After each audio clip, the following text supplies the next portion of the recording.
Bonjour à tous, enfin bonsoir à tous et bienvenue à notre soirée mécénat et médias. Alors, je suis Bénédicte Menanteau, pour ceux qui ne me connaissent pas, qui sont arrivés en fin de journée. Je suis déléguée générale de l'ADMICAL. Et l'ADMICAL, en 2 mots, pour ceux qui ne connaissent pas. ADMICAL fait vraiment partie des pionniers du mécénat en France, et cela fait 30 ans que l'on œuvre à la promotion du mécénat et à la diffusion des bonnes pratiques. On est à la fois un centre ressources sur le mécénat, un centre d'expertise, un institut de formation pour tous les acteurs du mécénat. Et on travaille essentiellement en réseau, donc en organisant des conférences, des ateliers. Voilà, donc on est ravis de se retrouver effectivement à la fois entre nous et puis avec un public qu'on connaît moins bien ce soir. Et c'est tout naturellement donc qu'on s'est associé à Spark News pour cette soirée, parce que Spark News travaille vraiment au cœur des médias et main dans la main avec les médias pour relayer les informations et toutes les initiatives positives qui proposent des bonnes solutions. Voilà, effectivement, notre rôle, c'est de partager les solutions, parce que finalement, à chaque fois qu'on partage une solution, ça donne envie aux gens d'agir. Les gens peuvent les rejoindre, les soutenir, les dupliquer. Et voilà, donc la première chose qu'on a faite, c'est qu'on s'est dit, on va déjà rassembler tous les magnifiques reportages que les journalistes ont fait dans le monde entier, de CNN, de TF1, de Canal+, ou d'ailleurs. On va rassembler tout ça sur une plateforme pour que tout le monde puisse en profiter, puisque je suis sûr que vous n'avez pas vu à moins d'1%. Et donc, voilà, donc c'est la plateforme. Et puis ensuite, on s'est dit, on va travailler avec les médias pour monter des opérations, pour les encourager à parler des solutions. Dans une expérience précédente, on avait fait un numéro avec Libé, qui était le numéro d'une journée, et qui avait été la meilleure vente de l'année, alors que tout le monde pensait que ça ne se vendait pas. Et donc là, on est en train de monter un projet avec une vingtaine de journaux dans le monde, Le Monde, le Times of India, le Guardian, etc., pour faire la même expérience. Et puis, on partage aussi les solutions au cœur des entreprises pour les inspirer. Toutes ces pépites, toutes ces histoires incroyables, on les partage avec les entreprises pour donner des idées et les dupliquer, les essaimer. Et puis, on aime bien votre philosophie d'action aussi. Hein. C'est-à-dire qu'on est très. C'est pas parce que la situation est morose, qu'il y a une crise des valeurs morales, qu'il faut se dire qu'il n'y a pas des gens partout en France et partout dans le monde qui sont engagés et qui s'engagent vraiment sur des projets au service du bien commun. Et puis, il y a aussi pas mal de reportages et d'histoires sur ces initiatives qui, parce qu'elles sont diffusées largement, peuvent donner envie aux autres d'agir. Et ça, je crois que c'est vraiment quelque chose qui est essentiel. On le voit avec le mécénat. La force du témoignage est essentielle. Et le fait que les médias soient là pour relayer peut vraiment démultiplier l'impact. Et l'impact, c'est vraiment le thème qui est au cœur de ces assises. Donc ça faisait vraiment beaucoup de sens pour nous de se rapprocher de Spark News. Et puis, on a pris un peu le parti de ne pas parler des raisons pour lesquelles médias et mécénat, voilà, ça marche pas toujours très bien ensemble parce que les médias n'ont pas envie d'être les perroquets des entreprises ou parce qu'il y a une petite suspicion légitime ou des malentendus.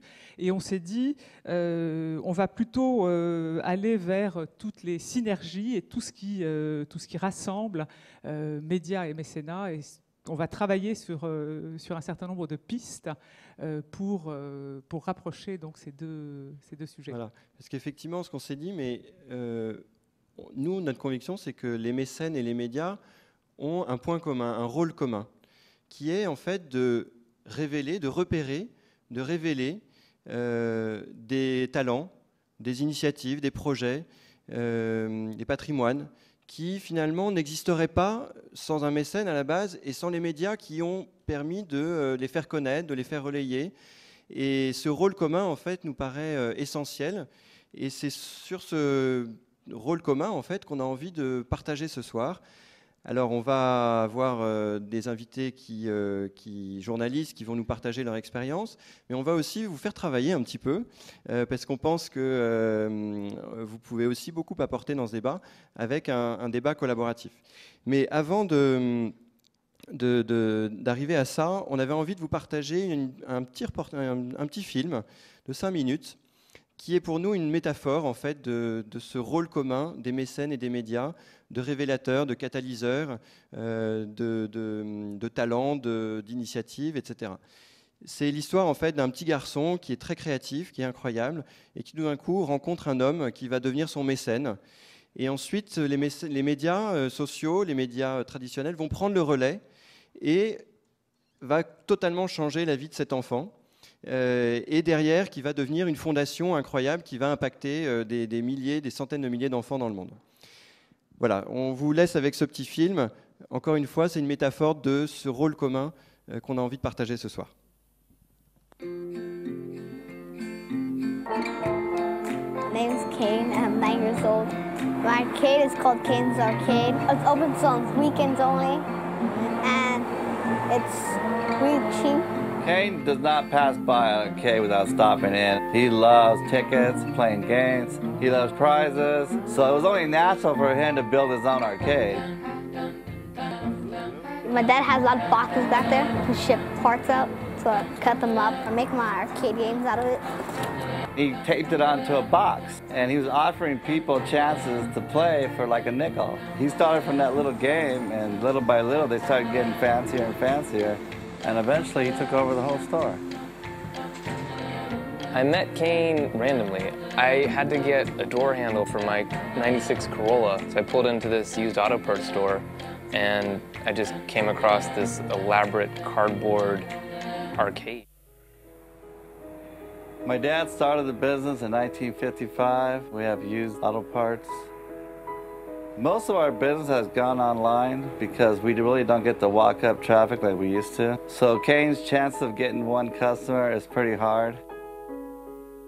Kane's always waiting in front, sitting on his little chair, and trying to convince people to play, but not too much luck. Kane's Arcade grand opening.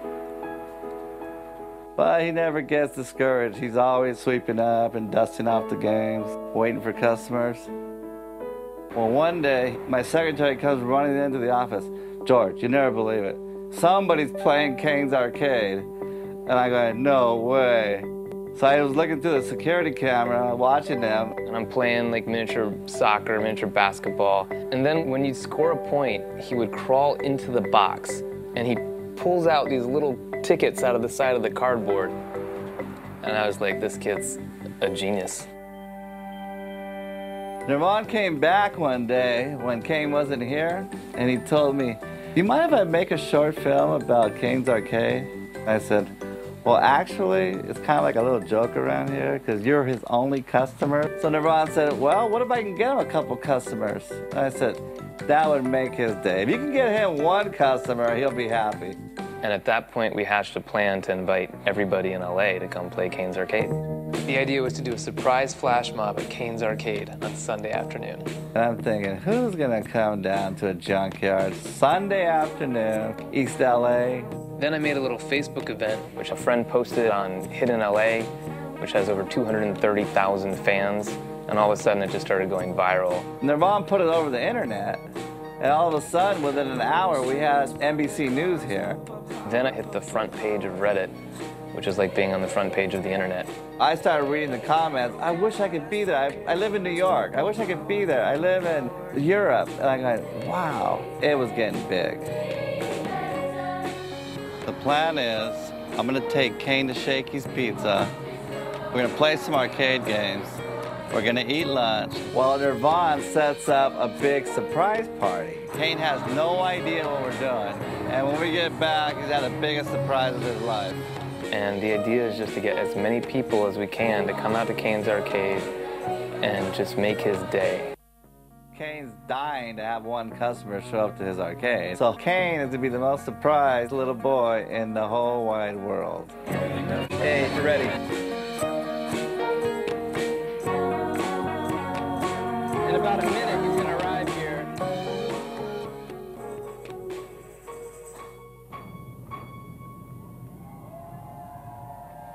Wow. What's going on over here? We finally got some customers here.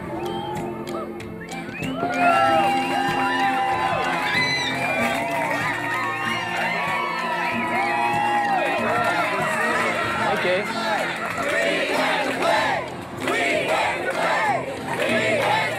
All these people people came here to play your arcade. Did you know they were coming? No. Are you ready to run your arcade? Yeah. All right, what'd you guys come here to do? We came to play! Go ahead, welcome to Kane's Arcade, man. Well, the C could be for cardboard and the A could be for arcade. But the A could also be for auto parts, cause it's pop shops where it's made. Oh, Kane's Arcade. Kane's Arcade! Oh, Kane's Arcade. Kane's Arcade! It's the best cardboard arcade ever been made. Ever made! Great story out of Los Angeles, East LA to be precise. When you're a lonely 9-year-old boy, an empty cardboard box can be a universe of possibility. I found this great story. I want to share it with you. They're lining up to play at his cardboard arcade.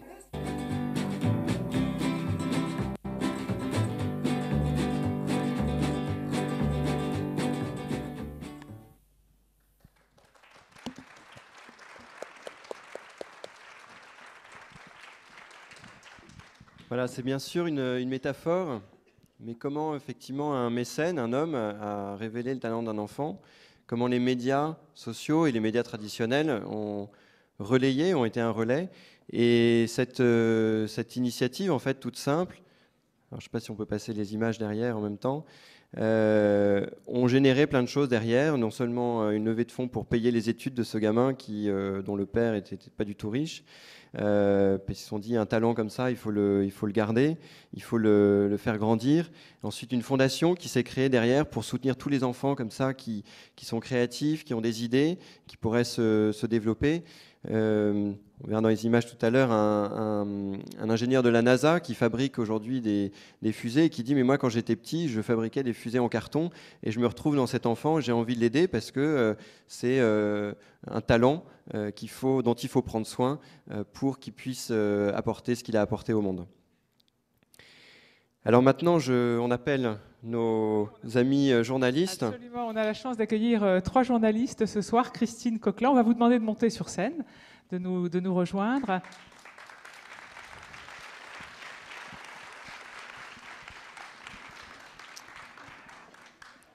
Christine Coquelin, donc, qui est directrice des documentaires au groupe Canal+.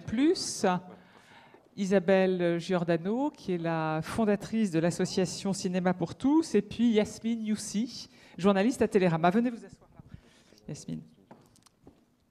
Voilà, et malheureusement, Brigitte Garambois a été retenue par le JT de TF1. Voilà, malheureusement, c'est l'actualité chaude, et donc elle est très triste de ne pas pouvoir être là. Mais voilà, elle m'a chargé de vous embrasser. Voilà. Et je crois qu'on commence. Alors, on va faire des petites présentations rapides. On va commencer avec vous, Christine Coquelin. Et on va vous demander, voilà, très, très franchement, pourquoi est-ce que vous avez accepté notre invitation et en quoi ce sujet du mécénat vous parle? Alors, moi, je me retrouve toujours dans des endroits comme ça en me demandant un peu pourquoi je suis là, parce que le mécénat, c'est pas mon sujet au quotidien, parce que moi, je dirige le département des documentaires à Canal+. Mais il se trouve que dans les expériences que j'ai eu à mener, parce que moi, j'ai une passion que je dois partager avec vous, c'est le monde de demain. Ce qui m'intéresse, c'est qu'est-ce qui va se passer et comment est-ce qu'on va sortir de cette mutation et accompagner ce changement qu'on appelle tous de nos voeux. Et donc, de là où je suis un émetteur. Donc moi, j'émets des idées, j'essaie de les mettre en relation avec la société civile. Hein.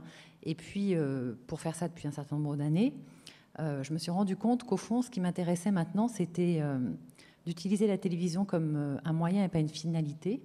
Et que ces idées-là, j'avais envie, certes, de les diffuser sur l'antenne, mais aussi de les accompagner un peu plus loin. Et c'est là que le mécénat intervient, et c'est là que j'ai besoin de relais qui me permettent de sortir du poste, parce que ça, les films, on les finance, c'est normal. Mais par exemple, on en parlera peut-être plus tard, mais on développe une action de développement en Afrique sur 5 ans. Et à cette occasion, il a fallu que je monte un fonds de dotation à l'intérieur de la chaîne. Et ce fonds de dotation, évidemment, il faut que de l'argent rentre dedans. Canal abonde, donc on a un effet multiplicateur. Mais voilà, j'ai été soumise à cette problématique du mécénat et ça m'intéresse beaucoup. Voilà, c'est pour ça que je suis là. Et vous pouvez peut-être nous raconter un peu l'expérience justement en Afrique, un peu plus, et puis aussi ce que vous avez fait sur Zéro Gâchis, parce que vous avez été mécène dans le sens où vous avez initié un projet, au-delà de diffuser, vous avez fait les deux en même temps. Oui, c'est cette idée que donc, je vais développer un peu, donc, de sortir de l'écran. Voilà, moi, ce qui m'intéresse, c'est, au fond, alors, c'est vrai que c'est quelque chose qui peut paraître comme ça un peu surprenant, parce qu'un journaliste, un média, c'est un témoin du monde. C'est aussi quelqu'un qui accompagne des signaux faibles, enfin, en tout cas, à Canal, c'est ce qu'on pense.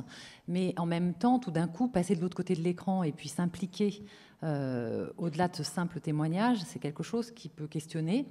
Mais voilà, on l'a fait. Alors, on l'a fait une première fois avec Global Gâchis, comme tu le rappelais, où, au fond, on a fait un documentaire qui s'intéressait à la problématique du gâchis mondial dans le monde. On a mis en avant un activiste anglais qui a écrit un livre qui s'appelle Waste et qui n'avait pas été traduit en France.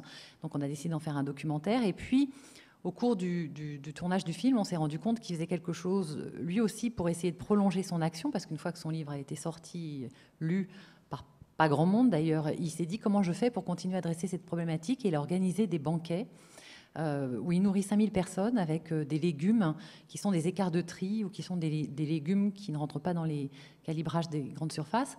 Et donc il les cuisine et il fait cette espèce de démonstration en disant voilà, on peut les manger, ils sont bons, et on marche sur la tête quand on pense que 55% de la production agricole mondiale est perdue pour des raisons qui ont à voir avec ça.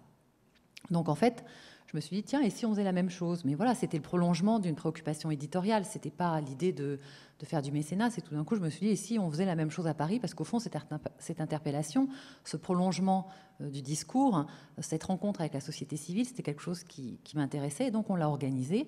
Alors, on l'a fait complètement de façon collaborative et associative, c'est-à-dire qu'on n'a rien payé, sauf les structures, les tentes, etc. Mais ensuite, tout le monde a participé bénévolement, y compris les salariés de Canal. Et ça, c'était assez réjouissant de voir cette mobilisation, de les voir comme ça s'impliquer. Il y avait 1 tonne de légumes à éplucher un vendredi après-midi. Il y avait 70 personnes qui ont répondu présent, y compris les stars de l'antenne, etc., qui étaient là. Alors, c'était pas filmé, hein, c'était juste entre nous. Donc, c'était vraiment une envie d'être associé à ces valeurs-là et à ce message-là. Et puis ensuite, le lendemain, il pleuvait. Je crois que ça a été le jour où il a le plus plu de cet hiver. Et je me suis dit, bon, allez, les 150 qui m'ont dit qu'il allait être là pour m'aider à tenir ce stand, ils ne seront jamais là, ils auront bien raison, on ne peut pas leur en vouloir. Et en fait, tout le monde était là et ça m'a interpellée. Je me suis dit, il se passe quelque chose d'intéressant. Et d'ailleurs, je me suis sentie redevable de ça, c'est-à-dire obligée d'une certaine façon de poursuivre ça. Donc on en parlera peut-être tout à l'heure, mais moi j'ai créé une communauté à l'intérieur de Canal où j'essaie de faire pousser une forêt en silence, parce que je pense que l'innovation sociale, c'est la capacité d'une entreprise de se réinventer par elle-même et pour elle-même. Donc ça s'applique à la société en général, mais à une entreprise aussi. Et puis la deuxième initiative qu'on a initiée, ça partait d'une réflexion éditoriale, parce que moi, c'est de là dont je parle. Donc, de se dire, au fond, on ne parle jamais de développement à la télévision. On parle de crise humanitaire, avec une grosse mobilisation médiatique, beaucoup d'émotions, des appels aux dons et beaucoup d'argent qui arrive. Et puis, tout d'un coup, ça sort des radars et on n'en parle plus. Mais au fond, ces gens qui sont mobilisés à ce moment-là, ils font autre chose. Ils ne gèrent pas que des crises humanitaires, ce sont des acteurs du développement. Et ce développement, on n'en parle pas parce qu'au fond, ce n'est pas le temps de la télévision. Le développement, ça prend du temps, c'est quelque chose de très très lent. Et la question, ça a été de se dire, et nous, est-ce qu'on pourrait en parler? Et si on devait en parler, comment est-ce qu'on s'y prendrait? Donc, la première chose, c'est de se dire, il faut qu'on s'autorise à sortir de la boîte et à faire une expérience qui n'a rien à voir avec une expérience de télé classique. Donc, on s'est dit qu'on allait trouver un endroit, une ville, parce que l'idée aussi, c'était d'accompagner un développement inclusif, endogène, avec un circuit court de l'argent. Donc, on va se mettre dans une ville, on va partir du terrain, du territoire, regarder quelles sont les problématiques, chercher les acteurs qui peuvent résoudre ces problématiques, et puis filmer ça pendant 5 ans, et évidemment se poser très vite le problème du financement, parce que au fond, si on demandait à ces associations d'aller chercher de l'argent, on prenait pour 5 ans de plus.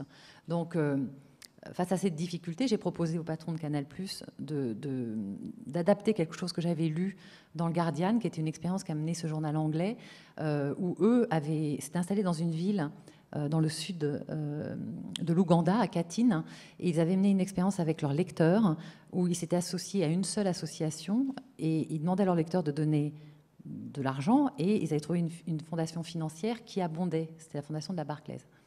Donc je lui dis, si tu veux, j'ai cherché une fondation financière, on essaie de monter la même opération. Et il m'a dit, non, non, non, je trouve que c'est une très bonne idée, mais demandons à nos téléspectateurs de participer. Et puis, Canal+ abondera. Donc en fait, on a un effet multiplicateur. À chaque fois que quelqu'un donne un, on donne un, et ça fait 2 pour les associations. Donc après, évidemment, où passait l'argent, par où est-ce qu'elle transitait? Donc je me suis retrouvée à me dire qu'il me fallait un véhicule. Donc je me suis dit, qu'est-ce qu'on fait? Une fondation d'entreprise, une fondation sous égide. Canal n'était pas très chaud pour monter une fondation. On en a une il y a longtemps. Et au fond, on aime bien nous partir de ce qui nous regarde, donc l'éditorial, et puis après trouver ce dont on a besoin pour accompagner les projets. Donc j'ai monté un fonds de dotation en interne. Donc vous voyez, là j'étais partie d'un programme, et puis d'un coup je me retrouvais dans un univers qui n'était pas du tout le mien. Et ce qui était formidable, évidemment, c'est que j'ai fait travailler plein de gens de façon transverse dans l'entreprise. Et donc là, l'opération est partie. On diffusé un premier film en novembre dernier. Et il y a donc 4 associations. Il y a l'OPALS, qui est une association qui gère la santé en Afrique, qui est en train de monter des dispensaires et met en place une politique de santé avec une stratégie avancée, puisque l'hôpital de... Alors, il faut d'abord que je vous dise qu'on s'est arrêté en Guinée-Conakry, dans une ville qui s'appelle Kindia, qui fait 200 000 habitants. Et donc, on a vu le maire de Kindia, il nous a dit, moi j'ai un problème sur la santé, sur l'éducation, et particulièrement l'éducation des filles, sur le traitement des déchets et l'assainissement de l'eau. Donc, on est parti de ces problématiques. Il ne nous a pas demandé une piste d'aéroport, il ne nous a pas demandé... voilà, donc, on est parti de ces problématiques à lui, on est allé chercher les acteurs qui pouvaient l'accompagner. Et on est allé dans cette ville et dans ce pays parce qu'il y avait une coopération décentralisée. Et si je le mentionne, c'est parce que je pense que le développement, il passe aussi par la gouvernance, et que le transfert de savoir et de compétences à ce niveau-là, c'est très important.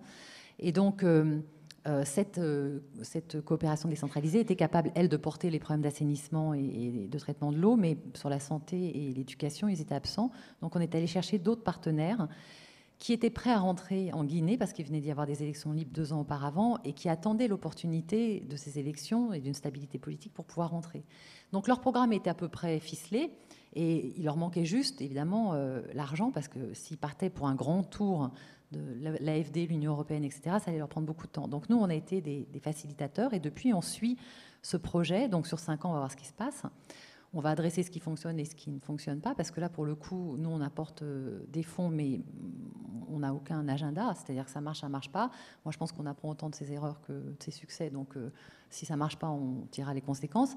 Et puis surtout, il y a l'idée de la transparence, c'est-à-dire du circuit court de l'argent qui arrive direct aux porteurs de projets qui sont destinés à aider la population locale, qui est destinée elle-même à prendre en charge son développement. Et voilà, donc... je me suis retrouvée dans une histoire qui avait à voir avec le mécénat et qui n'était pas mon quotidien. Et en même temps, je pense que si les médias veulent avoir un rôle et un impact, parce qu'au fond, moi, la ligne éditoriale des documentaires et puis l'envie de Canal, c'est d'être un média qui accompagne le monde, mais qui aussi agit dessus, eh bien, on va multiplier probablement ce genre d'expérience. Voilà, pardon d'avoir été un peu... Non, mais merci, c'est passionnant. Et au-delà de... Je pense qu'on peut applaudir. Et au-delà de l'initiative, je trouve intéressant que tu dises que c'est un article que tu as eu dans le Guardian qui t'a donné aussi une idée. Et c'est bien la preuve que les médias sont des relais qui permettent aux bonnes idées d'essaimer. Donc je trouve que c'est un exemple intéressant. Isabelle, est-ce que vous pouvez nous dire pourquoi vous êtes là, et en tant que journaliste, en tant que créatrice d'une fondation, et voilà, ce que ce thème vous inspire. Alors, je n'ai pas encore créé de fondation, j'ai juste créé une association, loi de 1901, donc une toute petite goutte d'eau. Bah, c'est vrai que quand j'ai vu, pour répondre à votre question, médias et mécénat, je me suis dit, oh là là, est-ce que c'est le couple impossible, c'est la guerre annoncée? C'est vrai que le sujet m'a tout de suite beaucoup intéressée. Vous l'avez un peu dit, Christian, c'est vrai que je suis des 2 côtés. Je suis journaliste, donc je suis témoin du monde, observatrice, de relais, transmetteuse, passeuse, etc. Et puis en même temps, c'est vrai que j'ai décidé un jour d'arrêter d'être simplement dans l'observation. J'ai eu envie d'action et j'ai créé une association qui rejoint un peu mes passions. C'est-à-dire que ça s'appelle Cinéma pour tous et je fais des projections dans les quartiers défavorisés. Donc des 2 côtés, j'ai affaire au mécénat comme journaliste, notamment pendant les 6 ans que j'ai passé à France Inter à la tête de l'émission Service Public. Je recevais des informations et notamment des informations de mécènes. On va en reparler peut-être avec... l'autre journaliste qui est présente de Télérama, mais c'est vrai que Moi, j'ai l'impression que les médias, en général, n'aiment pas trop les mécènes. On n'a pas tellement envie de dire « Oh, regardez, EDF a fait ci, regardez, la Fondation Total a fait ça ». Donc, on pourra peut-être en reparler, mais c'est vrai que c'est une relation délicate et difficile. Donc, comment faire passer ces informations, c'est un vrai sujet, je trouve, pour les journalistes aujourd'hui. Et puis, de l'autre côté, c'est vrai qu'avec mon association, je travaille avec des mécènes qui, très gentiment, effectivement, m'aident à faire ce qu'on fait tous les mois avec ces projections. Donc, être journaliste aujourd'hui, c'est être dans une double crise. Il y a une crise, bien sûr, une crise liée au numérique, à Internet. On achète de moins en moins de journaux. On va peut-être certainement s'informer le plus souvent sur Internet. Les gens regardent moins la télévision. Le seul média qui s'en sort à peu près, c'est la radio. Donc voilà, il y a cette crise-là, cette crise technologique. Et puis il y a la crise éditoriale. Moi, dans mon métier, ce qui me passionne, c'est qu'effectivement, je me bats beaucoup, depuis toujours, pour ce que j'appelle le journalisme de compréhension et le journalisme de solution. Mais malheureusement, j'ai l'impression que la mode aujourd'hui est plutôt au journalisme d'accusation. Et il y a une culture française aussi qui est très particulière. Je suis heureuse que Christine ait parlé du Guardian, parce que c'est vrai que dès qu'on voyage un peu ou dès qu'on lit la presse, notamment la presse anglo-saxonne, je trouve qu'ils n'ont absolument pas ce problème.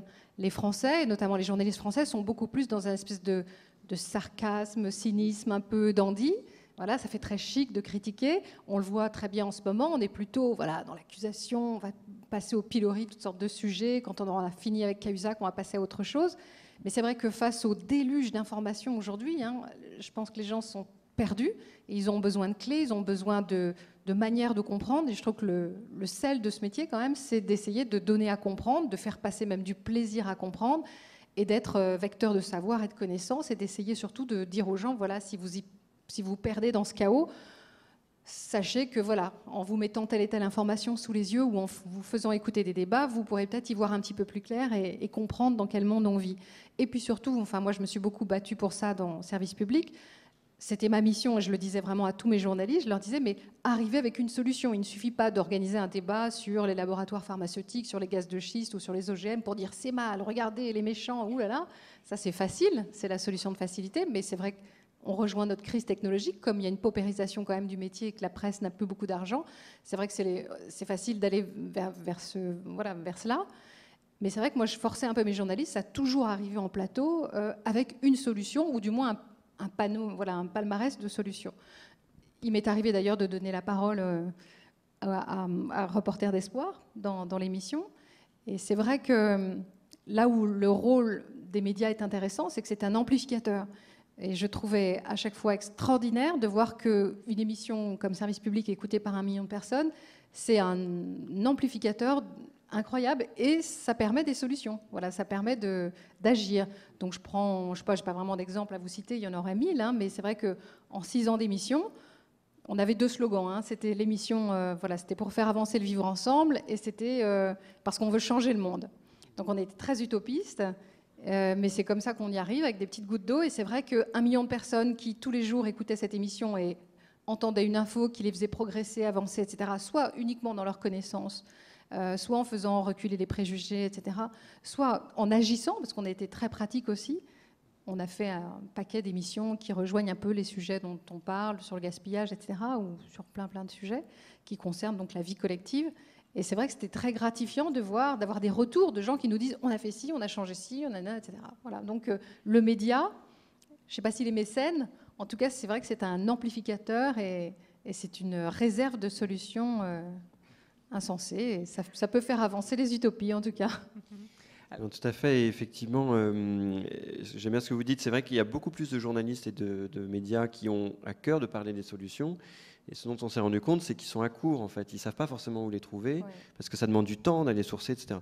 Et c'est d'ailleurs pour ça qu'on a créé Spark News, pour être une base de données de solutions, pour que les journalistes se disent, mais tiens, face à tel problème, je vais aller voir sur la base de données, je vais trouver des choses qui peuvent vous inspirer. En fait, l'idée, c'était de dire, c'est pas forcément une volonté de ne pas en parler, c'est simplement un manque de moyens.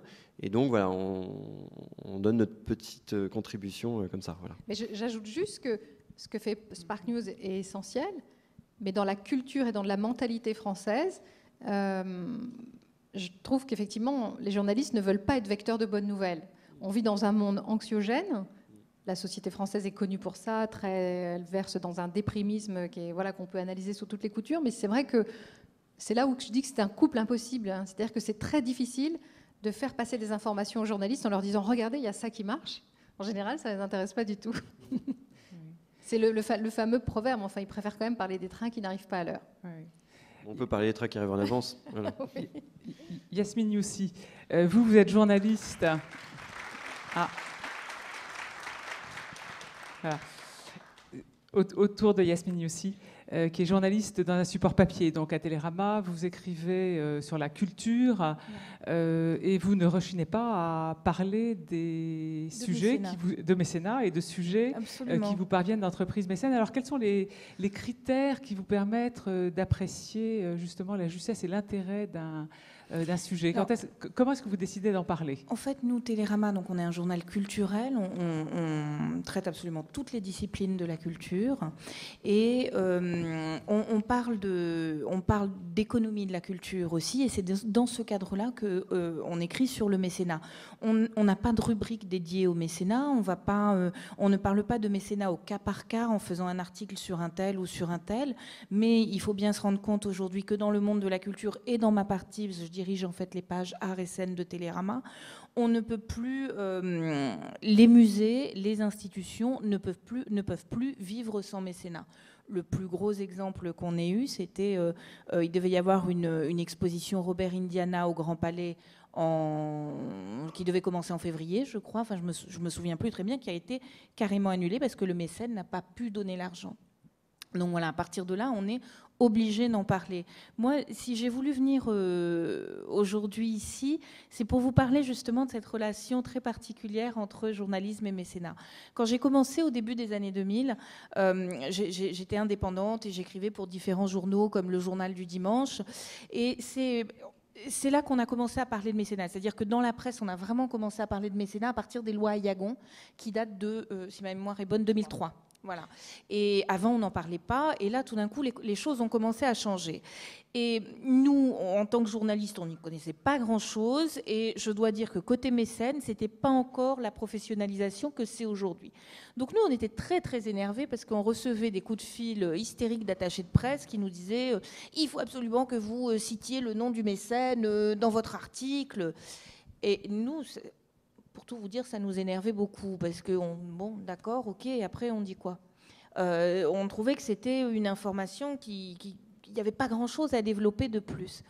Et puis après, j'ai rejoint La Tribune en 2008, et La Tribune étant un journal économique, il m'a paru essentiel avec le poids que prenait le mécénat dans le monde de la culture. Je dirigeais les pages culture, de créer une rubrique mécénat. Et donc toutes les semaines, je me souviens, c'était tous les lundis, j'allais interviewer, je m'arrêtais en fait sur une entreprise pour parler de ce qu'elle faisait et comment elle agissait. Et là, pour moi, ça a été une vraie découverte, mais vraiment une vraie découverte, et je suis passée avec des rencontres très très fortes. Et là encore, ça revient à ce que je disais au début, ça m'intéresse absolument pas de dire voilà, un tel a donné un grand chèque. Par contre, qu'on vienne me raconter ce que un tel a fait, qui a permis de faire, qui a vraiment une action d'intérêt général, et comment ça a permis de faire avancer la société, là pour moi ça devient passionnant. L'une des premières rencontres que j'ai fait, parce que c'est quand même le plus grand mécène de la culture en France, c'est la Fondation Total avec un budget de 50 millions d'euros sur 5 ans. Total, tout le monde sait la réputation qu'ils ont, on y va un peu à reculons. Et là, je rencontre Catherine Ferrand et on commence à discuter et elle commence à m'expliquer comment, par le biais, par exemple, pour ce qui est du Quai Branly ou de l'Institut du monde arabe, le Total donne de l'argent, en contrepartie, il y a des contreparties à ça, et Total avait décidé d'utiliser ces contreparties pour faire venir un public qui n'a absolument pas l'habitude d'aller au musée, et dans les meilleures conditions possibles pour que les gens ne soient pas intimidés. Et, par exemple, ils travaillent beaucoup avec le Quai Branly. Le Quai Branly a organisé une exposition sur les Dogons. Et la Fondation Total a travaillé avec les associations maliennes de Montreuil et a fait venir au Quai Branly des femmes, beaucoup de femmes, parce qu'ils travaillent beaucoup avec les femmes, des enfants, des hommes, pour que justement ils puissent voir un musée français qui célébrait leur culture et renouer avec leur culture. Et ça a été, ils le faisaient un lundi, quand le musée était fermé, pour que vraiment ils se sentent à l'aise. Et pour le Quai Branly, ça a été non seulement une action de mécénat, mais quelque chose qui leur a permis de réfléchir et de mettre eux-mêmes en pratique des programmes pour accueillir un public empêché. Et ça, moi, une histoire comme ça, je trouve ça passionnant. J'avais aussi, on ne travaillait pas que sur la France, on travaillait aussi sur l'Europe. Et j'étais allée en Espagne, où j'avais rencontré les gens de la fondation Mapfre. Mapfre, c'est la plus grande mutuelle, je crois, en tout cas la plus grande compagnie d'assurance espagnole.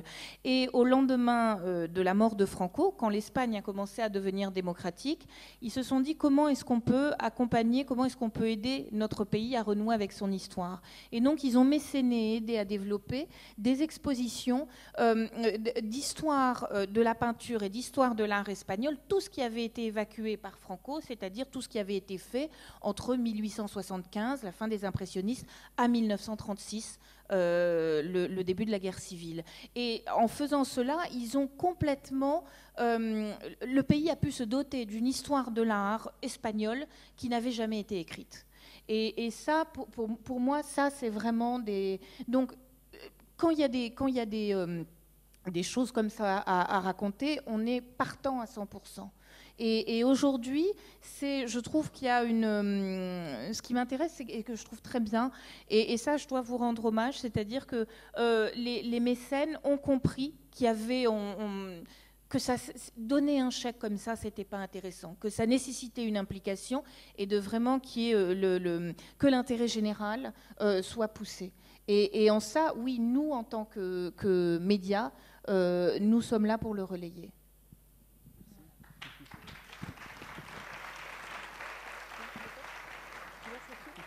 Alors, oui, donc on va vous passer un petit film. Alors, pour préparer cette soirée, on a cherché plein de films qui parlaient de mécénat.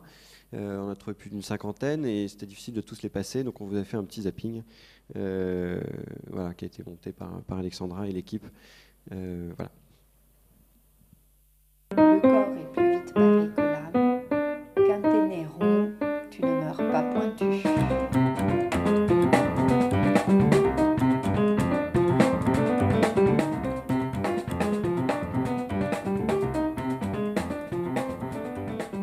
Pour l'équilibre de chacun, il est parfois nécessaire de faire une pause et s'accorder un peu de distance. Malgré la réticence à se séparer, elle sait qu'elle va offrir à son fils une liberté jusque-là impensable. Après cette séparation, ils se retrouveront avec encore plus de plaisir. À Vladivostok a lieu chaque dernier dimanche du mois de septembre la fête du tigre. À la tête du cortège, Sergueï Bereznyk, directeur de la Phoenix Fund, ancien ingénieur converti à la défense de l'environnement et lauréat du prix Rolex à l'esprit d'entreprise 2012. Ils se sont donnés pour mission de sauver les 350 à 500 tigres de Sibérie. Le tigre de Sibérie n'est plus mentionné comme espèce en danger critique d'extinction, mais, petit progrès, comme espèce en danger. Le dossier de cette édition sur une spécialité et une passion française, comment protéger notre patrimoine. Eh bien désormais ce n'est plus l'argent public mais l'argent privé qui s'y investit en priorité et la crise n'y change rien. Bien sûr il y a la défiscalisation mais elle n'explique pas tout. Les mécènes évoquent aussi un supplément d'âme. Depuis 30 ans, ce petit patron travaille dans le monde de l'informatique. Il est aussi passionné d'histoire religieuse et mécène. Et aujourd'hui, grâce aux mécènes, cette cheminée va revivre. Pas la même musique, le monde de l'entreprise et celui des arts, pas si sûr. Dans ce cabinet d'experts comptables, le boss est convaincu du contraire. Avec des banquiers, hôteliers ou concessionnaires automobiles, il fait partie des piliers du club Amadeus, un club d'entreprise savoyarde, mécène de l'Orchestre des Pays de Savoie, un club qui connaît la musique. On subit tous des compressions budgétaires, donc on se retrouve avec de plus en plus limité pour ce qui s'appelle la marge artistique, c'est-à-dire la possibilité de développer l'orchestre. Donc il faut, je pense, avoir en tête qu'on ait un peu ce relais aussi avec le mécénat. Et si la mode n'était pas celle que l'on croit, que l'on voit, étalée sur les pages glacées des magazines? Regardez bien la présentation qui suit. Le modèle numéro 5 est réalisé à partir d'une jupe, de voilage, d'enveloppe de coussin, d'un dessus de lit et de robe. Ces 35 pièces uniques qui ont défilé à la Cité de la Mode sont l'œuvre de couturières qui travaillent dans des chantiers d'insertion aux 4 coins de la France.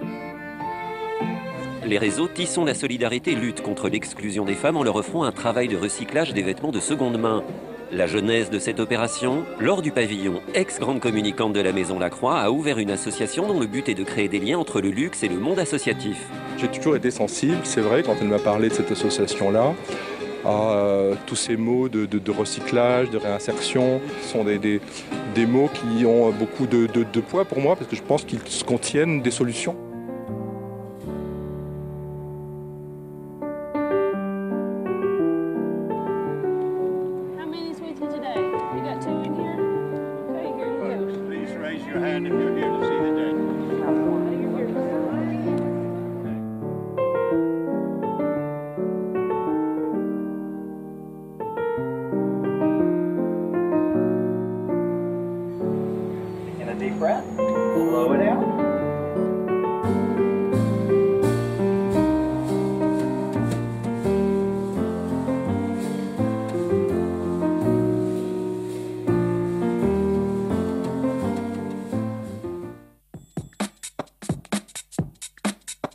Cette classe de 4e secondaire est divisée en plusieurs partis politiques. La Fondation Roi Baudouin a vraiment voulu mettre en place quelque chose qui rend la politique accessible aux élèves. Rien de tel que de les mettre en situation. On est en train d'établir le programme d'action politique en 5 points. On a déjà fait le thème 1, plus ou moins, la santé publique, et maintenant on va faire l'aide sociale.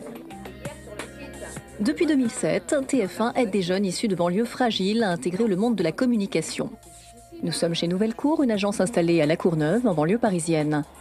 Cette agence au statut associatif fournit une première expérience à des jeunes diplômés du BTS Communication du lycée Jacques Brel en Seine-Saint-Denis. C'est un diplôme qu'on estampille un peu La Courneuve, alors qu'on sait tous que c'est un diplôme national. Et parallèlement, il y a une agence, une grande agence, un grand groupe publicitaire qui était BWA, qui souhaitait travailler justement sur des jeunes qui ont envie de faire des choses. C'est pour se donner, allez, je vous provoque un peu bonne conscience que vous faites ça, c'est parce que vous avez vraiment un rôle à jouer dans l'insertion dans les secteurs économiques que vous représentez. C'est exactement une des grandes vertus du mécénat, à condition bien sûr de le faire en accompagnant des projets sur du long terme.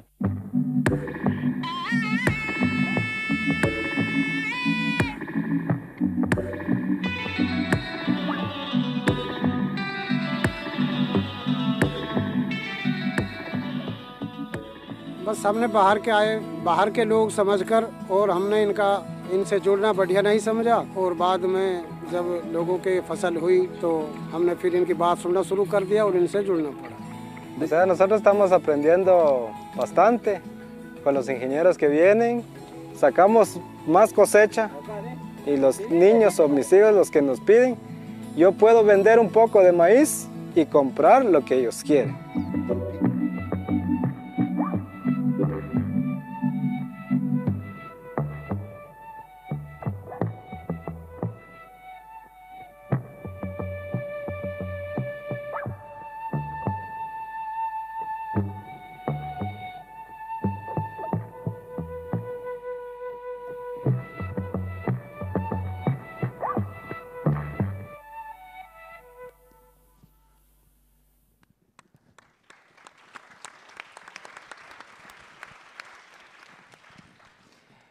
Alors, on va vous proposer maintenant de passer à la deuxième partie de cette soirée, à la séance collaborative. Alors, je vais vous faire une confidence, parce que nous, on était partis sur un format de soirée un peu classique. À Admicale, c'est vrai qu'on est un peu sérieux, un peu institutionnel. Et quand Spark News est venu nous voir et nous a proposé... On n'est pas sérieux, nous. Non, mais vous êtes innovant. Et alors, quand vous êtes venu nous voir et quand vous nous avez proposé donc ce concept de soirée, on s'est dit en fait que c'était, on a eu envie d'avoir tout de suite de vous faire confiance, de faire quelque chose d'un petit peu décalé par rapport à ce qu'on a l'habitude de faire, et puis de renouer un petit peu avec les valeurs originelles du mécénat, qui sont vraiment l'innovation, l'expérimentation, et puis un petit peu la prise de risque. Mais là, je dois dire qu'elle est quand même très très calculée. Et donc, on a Spark News fait appel à un spécialiste collaboratif qui est Stéphane Rio. Et je pense qu'on va lui laisser la main pour vous faire co-construire en fait co-créer cette deuxième partie de soirée. Voilà, Stéphane Rio, si tu peux nous rejoindre. Voilà, je rends aussi à César ce qui est à César, c'est grâce à Béatrice Le Serre qu'on t'a connue, qui sait mettre les talents en connexion. Et voilà, donc maintenant on te passe la main, Stéphane, pour nous faire vivre une expérience décalée, différente. Merci beaucoup. Bonsoir à toutes, bonsoir à tous. J'aurais besoin que le HF fonctionne parce que je vais bouger parmi vous. Alors c'est vrai que nous sommes aux 21e assises de l'Admicale, mais on va se mettre finalement aujourd'hui debout. Alors moi je vais me mettre debout déjà pour être avec vous. Donc ça va être comme vous le disiez Bénédicte, merci, c'est une soirée décalée. Et je vais vous proposer un petit moment décalé, un petit peu différent de ce que vous avez l'habitude d'avoir. En tout cas, c'est un moment de co-création qui nous semblait important d'avoir ensemble, avec nos invités ici qui vont jouer le jeu aussi comme vous. Et donc voilà, l'idée c'est de se réinventer, c'est d'imaginer la suite, c'est d'imaginer ce qu'on va être dans 10 ans, dans 20 ans. Et ça va être quoi le mécénat, les médias, ou la relation, ou la dynamique, ou la synergie entre le mécénat et les médias en 2030. Et ce que je vais vous inviter à faire, petite expérience, hein, vraiment, je vous invite à vous autoriser à l'expérience. Ça fait pas de mal, ça fait pas mal, ça dure pas trop longtemps. Donc, vous imaginez qu'on est au cinéma, vous avez vu plusieurs vidéos inspirantes, je l'espère, touchantes, émouvantes pour certaines.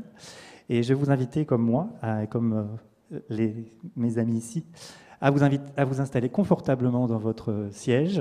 Si vous avez peur de vous endormir, de vous mettre légèrement en avant, à l'avant de votre siège. Donc prenez un grand moment de détente. Vous n'avez absolument pas besoin d'écrire ce qui va se passer. Donc vous pouvez déjà déposer vos calepins, vos crayons, vos téléphones portables. Et je vais vous inviter à vous détendre et à fermer les yeux et à imaginer. Alors, pas de souci, nous sommes entre mécènes et philanthropes, il n'y a pas de risque qu'on se pique nos portables ou nos iPads. Donc détendez-vous, tout va bien. Et donc je vais vous inviter, parce que nous sommes représentants d'associations, représentants d'acteurs du mécénat, philanthropes, de médias, journalistes, en tout cas ayant envie de contribuer à l'intérêt général et de contribuer, comme le disait M. Pujadas, à apporter un supplément d'âme à la société. Et donc je vais vous inviter à ce petit parcours fou. Donc détendez-vous, ça ne va pas durer longtemps, un petit moment de prospective, d'imagination. Donc je vais le faire avec vous. Imaginez, on est en 2013 aujourd'hui, c'est les assises, les 21e assises de l'Admicale. Et vous avez vu quelques exemples de mécénat, d'initiatives valorisées par les médias, d'autres plus ou moins valorisés, comme le disait Isabelle juste avant, dans la culture, dans les déchets, comme le proposait Christine, ou dans l'innovation, dans l'éducation qu'on a vu avec Keynes Arcade, avec les enfants, l'éducation des enfants, dans la solidarité, dans l'accompagnement et le soutien de la présence des femmes, dans l'éducation, etc. Imaginez tous ces espaces dans lesquels déjà le mécénat est présent, dans lequel déjà le mécénat contribue à l'intérêt général et dans lequel le mécénat apporte un supplément d'âme à la société, dans lequel nous investissons notre temps et en effet notre argent, ou en tout cas l'argent qu'on donne en tant que mécène. Et on va imaginer que ce même moment se reproduit en 2020. Imaginez ce que c'est le mécénat en 2020. À quoi le mécénat répond en 2020 ? C'est-à-dire à quoi ressemble la société qui va être la nôtre en 2020 ? Qu'est-ce que nous aurons à affronter en 2020 ? Qu'est-ce qui sera présent parmi nous ? Comment seront les médias aussi en 2020 ? Comme le disait Isabelle Giordano juste avant, les médias auront évoluer y aura-t-il peut-être encore du papier? Regardez la fulgurance du développement de nouveaux médias comme Facebook, comme Twitter. Comment, d'après vous, à quoi vont ressembler les médias? Comment ça va fonctionner? Comment ça va contribuer à déployer la communication, à partager les solutions comme le fait Spark News, à déployer les bonnes nouvelles, finalement, même si on est dans un monde en crise? Quelle sera la société que nous allons co-construire en 2020?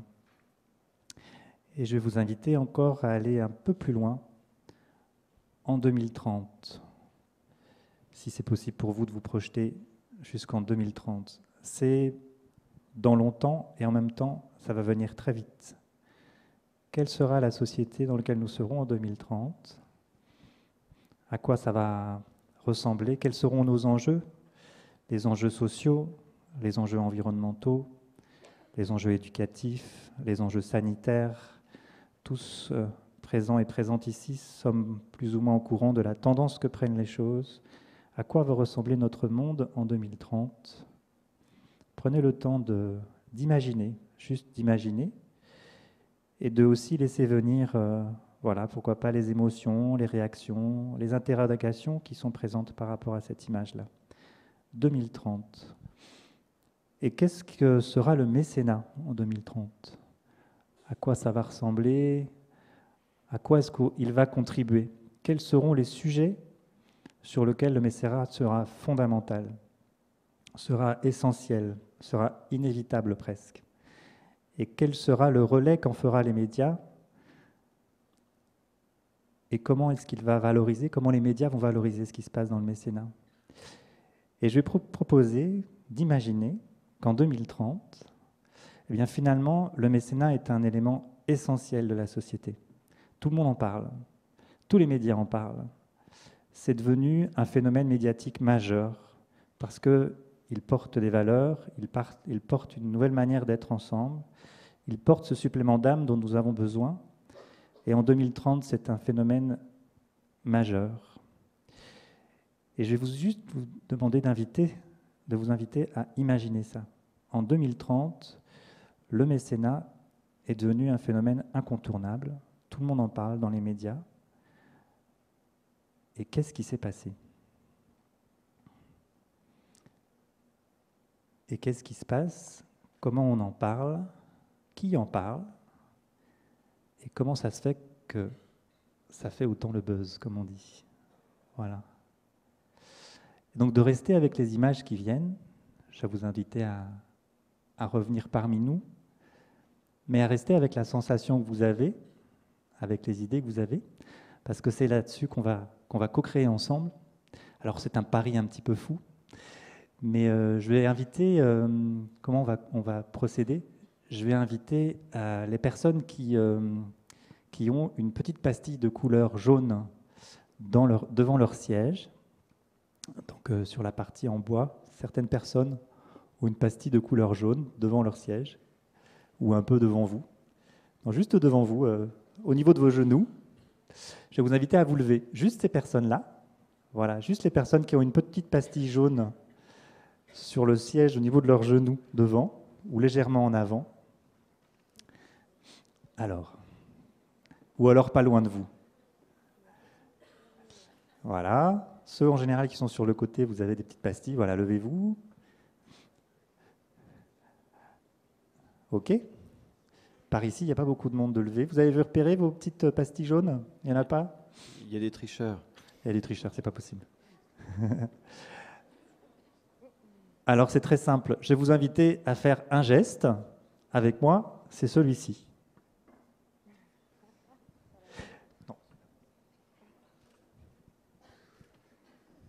Comme ça.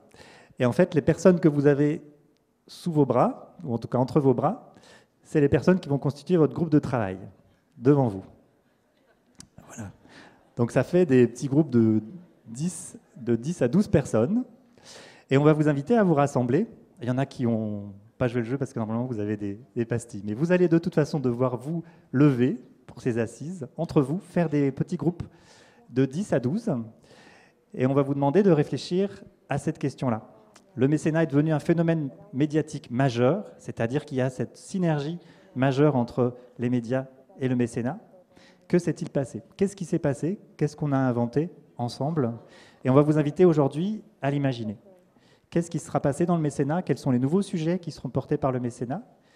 Et quelles sont les manières que les médias auront eu d'aborder le sujet et de le valoriser dans la société civile? Alors pour cela, je vais vous inviter à passer la slide d'après.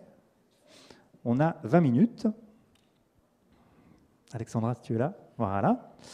Donc on a 20 minutes pour vous présenter vos idées les plus innovantes. Et on va tous travailler, voilà, en petits groupes. Donc vous avez peut-être repéré quand vous êtes arrivés qu'il y avait des post-it jaunes sous votre siège, pour le coup. Et on va vous inviter, alors, soit à utiliser ces petits post-it jaunes, soit à utiliser l'application Evenium que vous avez, qu'on vous invite à utiliser. Je vais vous inviter à rester un tout petit peu avec moi, juste le temps que je vous explique les petites contraintes qu'on a. Quoi qu'il arrive, je vous invite à créer vos groupes vous-même, entre 10 et 15 personnes. Et donc, vous allez utiliser d'un côté, si vous le souhaitez, l'application Evenium, et en utilisant l'application commentée, le live feed, pour ceux qui connaissent, pour ceux qui sont les geeks parmi nous, à envoyer 3 idées innovantes. Juste 3, pas plus, parce que vous êtes nombreux, et on va devoir aussi les gérer en direct, donc sur l'application. 3 idées. Et puis sur les post-it, 3 post-it aussi. 3 post-it d'idées innovantes pour le mécénat et les médias. Et on a 20 minutes pour ça. Ce qu'on va faire, c'est que dès que vous avez une idée sur LiveFeed, vous allez le mettre en ligne et nous on va le récupérer. Et quand vous avez une idée que vous allez écrire sur un post-it, on va vous inviter à les coller sur les rambardes en vitre qui sont les rambardes de sécurité. Et on va venir les chercher et on va remplir un mur d'idées et d'innovations ensemble, là-bas, qu'on va après commenter avec nos invités ici. OK? Donc rassemblez-vous par petits groupes de 10, 12 maximum, et vous avez 20 minutes pour imaginer qu'est-ce qui s'est passé. On est en 2030. Voilà, vous avez des ambassadrices sur les côtés, près des rambardes en vitre. Qu'est-ce qui s'est passé en 2030? Avant d'écrire, commencez par vous rencontrer. Dans un premier temps, à discuter 5-7 minutes et à découvrir qui vous êtes, ce que vous faites. Et après, quand vous êtes prêts, vous nous partagez vos idées. OK? C'est parti.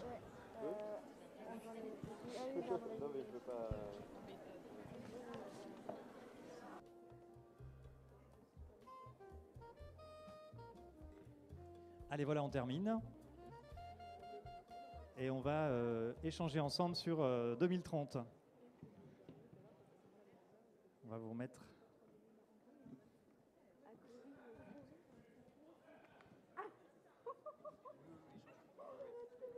Alors en attendant que Christine et Yasmine trouvent leur post-it,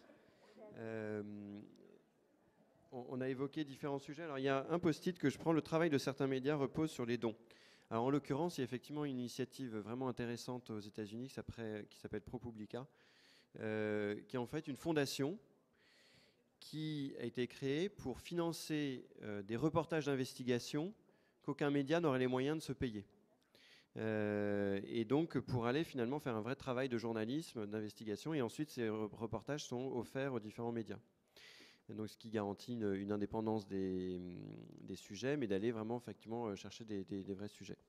Et donc c'est financé par du mécénat. Donc ça permet de soutenir les médias qui vont avoir de moins en moins d'argent et de continuer leur travail. Alors moi j'ai pris effectivement quelques post-it qui m'intéressaient. J'ai quelqu'un qui propose une formation mécénat pour les porteurs de projets sur téléphone portable. Moi j'adore. Je suis très branchée nouvelles technologies, donc je pense qu'effectivement, on a beaucoup parlé de l'impact de Facebook, des réseaux sociaux et d'Internet dans le fait de véhiculer un certain nombre d'idées optimistes, positives, etc. Je suis sûre que le téléphone portable aussi, à sa manière, il peut nous aider à construire le monde de demain. Dans cette idée, peut-être de favoriser la formation au mécénat, moi j'ai pris 2 post-it que je trouve très intéressants. Il y a une personne qui a mis le post-it suivant, intégrer le mécénat dans le parcours scolaire. Et il y a une autre personne qui a écrit le mécénat sera élargi à la société tout entière. Et c'est vrai que moi, ça me fait penser un peu au monde américain, où dans beaucoup d'écoles, on propose aux élèves, dès le plus jeune âge, je crois que c'est dès l'âge de 6 ans, de s'engager dans une ONG. Ça fait partie des cours, aussi important que d'apprendre les maths et l'histoire géo. Les enfants, dès leur plus jeune âge, sont formés à la philanthropie, et je trouve que c'est une manière de faire progresser le mécénat pour qu'on arrive à cette fameuse situation dont nous avons tous rêvé les yeux fermés en 2030, avec un impact incroyable du mécénat. Donc voilà, si on partait déjà depuis l'école par une formation, peut-être que ça avancerait plus vite. Et je termine juste avec 2 autres post-it qui se rejoignent. C'est pas mal de voir aussi à quel point finalement des gens mettent des post-it de partout et les idées se rejoignent. Alors, il y a quelqu'un qui a écrit « L'impôt a disparu et tout le monde est mécène ». Ça me plaît beaucoup, cette idée que l'impôt disparaisse. Il faut voir à quoi va ressembler justement l'état de nos services publics, sinon. Défiscalisation des dons à 100%, loi qui favorise le mécénat. 100% versus les 60% aujourd'hui. Donc, ce qui se fait aux États-Unis, il me semble, non? Aux États-Unis, c'est pas 100% de défiscalisation, non? C'est pas le même système. D'accord. Sans rentrer dans le débat, mais... Non, je pense qu'on peut simplement dire qu'en France, on a un dispositif quand même qui est particulièrement incitatif et qui va de 60 à 66 pour les particuliers et à 75... Mais il pourrait l'être plus quand même, non? Comment? Il pourrait l'être plus, il pourrait être beaucoup plus incitatif. Non, il est déjà particulièrement important. Et il a failli être mis en danger quand même à l'Assemblée. Oui, non, mais l'essentiel, c'est de le maintenir et d'avoir un dispositif qui est stable. Ça, je pense que c'est l'enjeu aujourd'hui d'être dans un environnement qui est sécurisé. Où on sait pour les trésors nationaux, par exemple, une entreprise qui mécène et donc qui va aider à acheter un trésor national. Je parle toujours de mon domaine, que ce soit un Cézanne ou un Signac ou il y a une défiscalisation de 90%. 90%. Donc, ah oui. Donc c'est vrai, et ça a failli être 100%, mais en même temps, ça montre l'engagement. Enfin, 10%, c'est aussi le symbole de l'engagement du mécène. Non, on a une politique... si c'est un Cézanne qui vaut 10 millions, ça fait quand même 1 million. Non, mais dans la même veine, moi j'ai un post-it avec ministère du mécénat.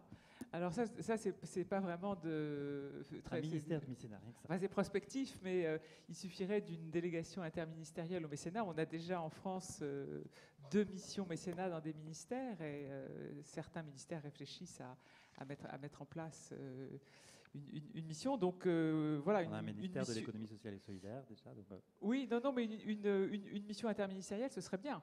Parce que là, c'est pas très développé ce qu'on a quand même. Hein. Non, aujourd'hui, on a c'est léger ce qu'on a en ce moment au ministère de la Culture. Ils ont je crois qu'ils font 3, un rendez-vous tous les 3 mois. Enfin, c'est. Et Bénédicte, vous avez d'autres idées qui ont retenu votre attention? Alors, moi, j'ai uniformisation du cadre juridique et fiscal à l'échelle européenne pour faciliter les engagements internationaux. Ça, il est certain que ça rendrait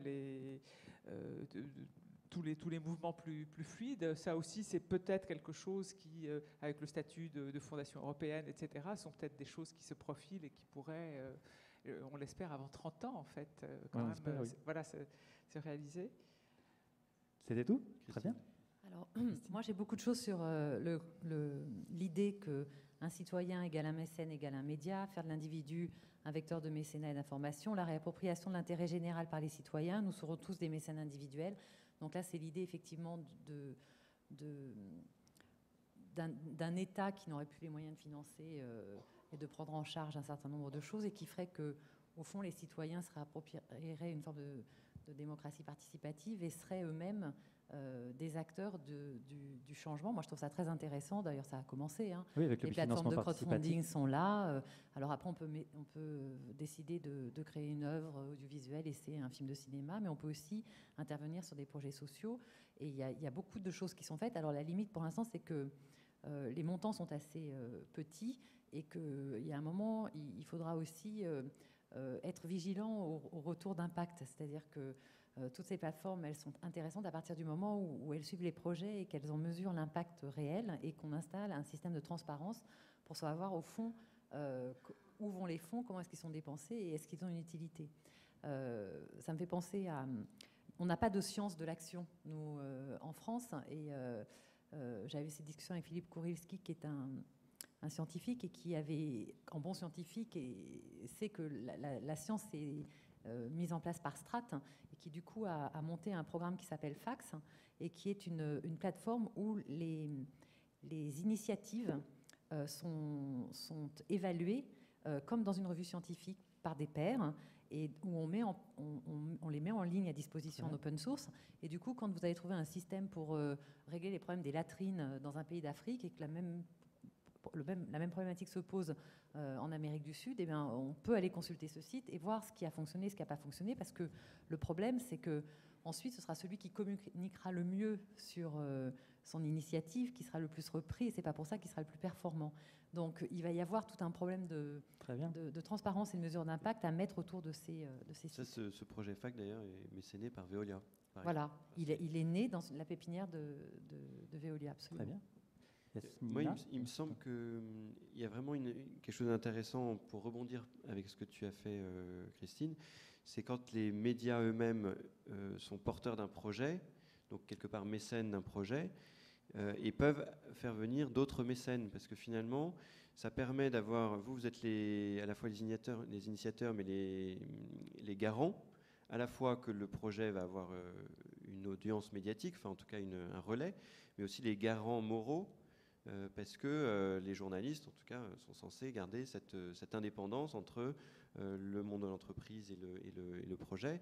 Et je pense que c'est intéressant voilà, comme modèle qui peut-être doit être développé. Alors pour l'instant, nous, c'est vrai qu'on est au tout début du projet, donc on a ouvert la plateforme, on a eu 40 000 euros de dons qu'on a abondés, on est à 80 000, puisque l'effet multiplicateur. Mais c'est vrai que pour l'instant, on n'a pas...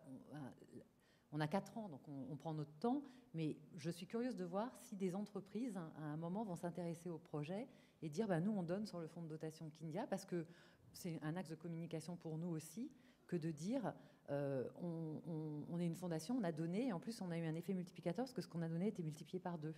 Donc on peut peut-être refaire tourner des stylos pour ceux qui veulent faire des chèques. Non, c'était pas l'idée, mais c'est parce que c'est expérimental. Donc au fond, je ne sais pas comment ça va se passer, et c'est aussi ça qui est intéressant, c'est de voir comment le bouchon part après et ce qui se passe. Et c'était un des points d'ailleurs qui était relevé, c'était de se dire qu'au fond, quand l'intérêt des entreprises rejoint celui de la société civile et des ONG, probablement il va y avoir quand il y a même objectif, même valeur, me dit ce positif, faire évoluer l'économique vers le social. Et je pense qu'effectivement, il va y avoir des croisements, des hybridations et des financements innovants qui vont être mis en place quand les intérêts vont être convergents et que les gens vont se retrouver sur des valeurs et sur des objectifs qu'ils pourront mesurer et qu'au fond, il n'y aura plus tellement de distinguo entre est-ce qu'on est une entreprise, est-ce qu'on est une ONG ou est-ce qu'on est un média à partir du moment où le but sera partagé. Enfin, moi, je suis en 2050, on a avancé là, c'est dans un monde idéal, on est dans un futur souhaitable. Yasmine, pardon. Moi, j'ai un post-it qui dit changement de mentalité, auquel j'adhère absolument, totalement. Je pense que il n'y aura aucun changement tant qu'on n'aura pas changé nos mentalités. C'est-à-dire qu'on vit dans un pays magnifique, mais malheureusement, chez nous, on a le sentiment, enfin, l'idée qui prévaut, c'est pour les patrons, les salariés sont là pour en faire le moins possible, et aux yeux des salariés, les patrons sont là pour les arnaquer.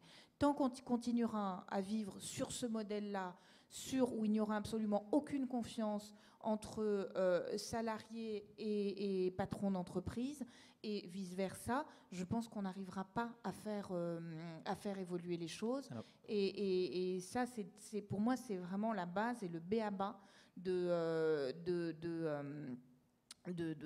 pour faire avancer les choses. Voilà. Ah oui. Alors à ce moment-là, ce changement de mentalité, c'est peut-être le changement de mentalité entre, justement, comme ce que vous mentionniez, Isabelle, la relation un petit peu difficile entre les mécénats et les médias. Absolument. C'est peut-être un peu ça. Je pense qu'il y a ça. Là, on arrivera à d'autres relations, des relations de confiance. Voilà. Je pense que ça engendrera aussi, au sein même de l'entreprise, une adhésion, si cette confiance existe, une adhésion totale entre les salariés et, enfin, par rapport à un projet de mécénat.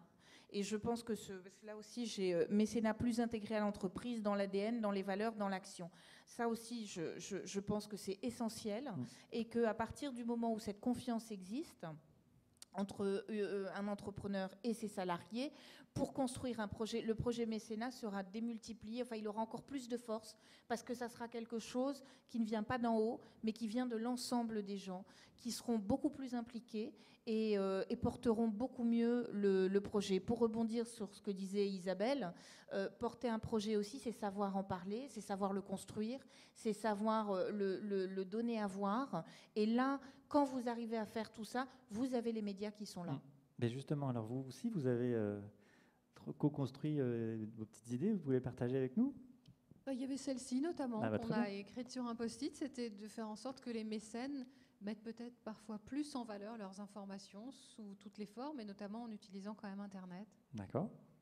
Vous avez d'autres idées qui ont émergé?